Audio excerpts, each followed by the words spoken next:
4 table spoon oil, 1 table spoon ಸಾಸಿವೆ, mustard seeds,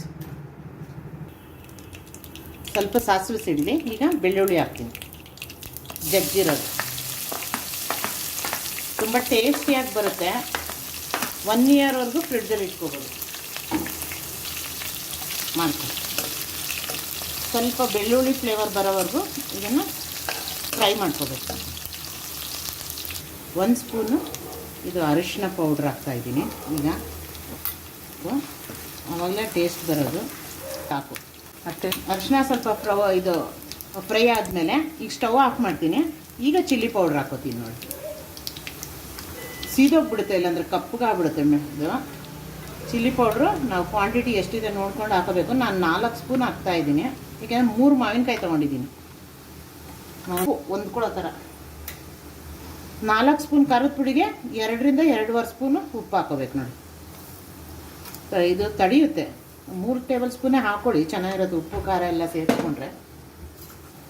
ಈಗ ಎಲ್ಲ ಮಿಕ್ಸ್ ಮಾಡ್ತೀನಿ. ತುಂಬ ದಿನದೊಳಗೂ ಬರುತ್ತಿದ್ದು ನೋಡಿ. ಈಗ ಉಪ್ಪು ಖಾರ ಎಲ್ಲ ಮಿಕ್ಸ್ ಆಗಿದೆ. ಬಿಸಿನಲ್ಲೇ ಹಾಕಿದ್ದೀನಲ್ಲ, ಹಂಗಾಗಿ ನೋಡಿ. ಈಗ ಸ್ಟವ್ ಆನ್ ಮಾಡ್ಕೊಂಡೆ ಮಾಡಿಬಿಟ್ರೆ ಕಪ್ಪಾಗ್ಬಿಡುತ್ತೆ ನೋಡಿ. ಈ ಥರ ಸ್ಲೈಸಸ್ ಮಾಡ್ಕೊಂಡಿದ್ದೀನಿ. ಹುಳಿಯಿದೆ ಮಾವಿನಕಾಯಿ, ತೋತಾಪುರಿ ಮಾವಿನಕಾಯಿ. ಇದಕ್ಕೆ ಹಾಕ್ತೀನಿ. ಬಿಸಿ ಇದ್ದಾಗಲೇ ಹಾಕಬೇಕು, ಆವಾಗಲೇ ನೀರು ಬಿಟ್ಕೊಡುತ್ತೆ ಚೆನ್ನಾಗಿ. ಈಗ ಮಿಕ್ಸ್ ಮಾಡ್ತಾಯಿದ್ದೀನಿ ನೋಡಿ.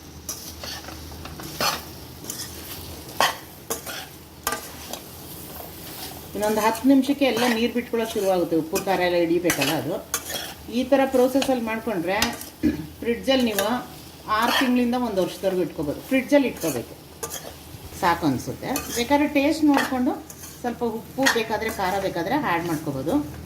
ನಾನು ಬಿಸಿನಲ್ಲೇ ಎಲ್ಲ ಈಗ ಇನ್ನೂ ಬೆಚ್ಚಗಿದೆ ನೋಡಿ, ಅದರಲ್ಲೇ ಹಾಕ್ಬಿಟ್ಟೆ. ಬೇಗ ನೀರು ಬಿಟ್ಕೊಳ್ಳುತ್ತೆ ನೋಡಿ. ಎಷ್ಟು ಕಲರ್ಫುಲ್ಲಾಗಿದೆ. ಇದೆಲ್ಲ ಮಿಕ್ಸ್ ಮಾಡಾದ್ಮೇಲೆ ಸ್ವಲ್ಪ ಸ್ವೀಟ್ ಬರಬೇಕು, ಇಲ್ಲಾಂದರೆ ಗ್ಯಾಸ್ಟ್ರಿಕ್ ಬಂದುಬಿಡುತ್ತೆ. ಹಂಗಾಗಿ 1 ಸ್ಪೂನಷ್ಟು ಸಕ್ಕರೆ ಹಾಕೋಬೇಕು. ಇದು ಹುಳಿ ಇರುತ್ತಲ್ಲ ಮ್ಯಾಂಗೋ, ಹಾಗಾಗಿ ಸ್ವಲ್ಪ ಉಪ್ಪು, ಹುಳಿ, ಖಾರ, ಸ್ವೀಟ್ ಇದ್ದರೆ ತುಂಬ ಚೆನ್ನಾಗಿರುತ್ತೆ. ಲಾಸ್ಟಲ್ಲಿ ಹಾಕೋಬೇಕು ಅದನ್ನು ಎಲ್ಲ ಮಿಕ್ಸ್ ಮಾಡಾದ್ಮೇಲೆ. ಇಲ್ಲಾಂದರೆ ಅದು ನೀರು ಬಿಟ್ಕೊಳಂಗೆ ಆಗ್ಬಿಡುತ್ತೆ ನೋಡಿ. ಈ ಥರ ಆಗಲೇ ನೋಡಿ ಎಷ್ಟು ತೇವಾಂಶ ಆಗ್ತಾಯಿದೆ. ನನಗೆ ಸ್ವಲ್ಪ ಉಪ್ಪು ಬೇಕು ಅನ್ನಿಸ್ತು ಅಲ್ವೇ, ಬೇಡವಾ? ಬೇಕಾದರೆ ಹಾಕೋಬೋದು ನೋಡಿ.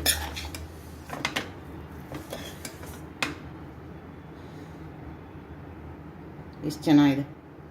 ನೈಸ್ ಆಗೋಯ್ತು. ಇದು ಉಪ್ಪಿನಕಾಯಿ ಈಸ್ ರೆಡಿ ಟು ಸರ್ವ್.